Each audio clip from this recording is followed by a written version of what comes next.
د امر بالمعروف نهي عن المنکر او شکایتونو اورېدلو وزارت مسلکی معین شیخ محمد فقیر محمدی او د ریاست الوزرا د تشریفات و مراسیال الحاج خلیل احمد او سرمل پلاوی د میدان وردګ ولایت د پولیسو له ښوونیز مرکز څخه د اصلاح په موخه لیدنه ترسره کړه. ښاغلي محمدي د یاد ښوونیز مرکز له ټولو مجاهدینو سره د یاد مرکز په تالار کې غونډه ترسره کړه او هغوی ته د امیر المؤمنین حفظه الله فرامین بیان کړل او له ټولو مجاهدینو او کارمندانو څخه یې وغوښتل چې د خپلو امیرانو او مشرانو اطاعت وکړي او د هغوی د فرمان خلاف کار دې نه ترسره کوي. ښاغلي محمدي له مجاهدینو وغوښتل چې خپل سیرت او صورت له نبوي ارشادات سره سم برابر او لمنځونه په جماعت سره ادا کړي. دغه راز یې له ټولو مجاهدینو وغوښتل چې دا نظام د ډېرو وینو بهېدلو او د سرونو په قربانیو راغلی او ساتنه یې هم باید د سر په بیه وشي. دغه راز د یاد ښوونیز مرکز قمندان مولوي محمد نسیم سعید د یاد پلاوي له ورتګ څخه مننه وکړه او ژمنه یې وکړه چې د دوی لخوا به شویو سپارښتنو به عمل کوي.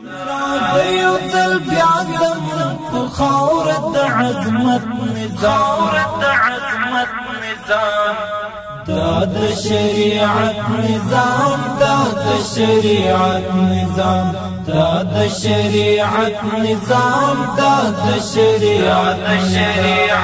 نظام داد شریعت نظام راغیو تل بیا زمون خاورت عظمت نظام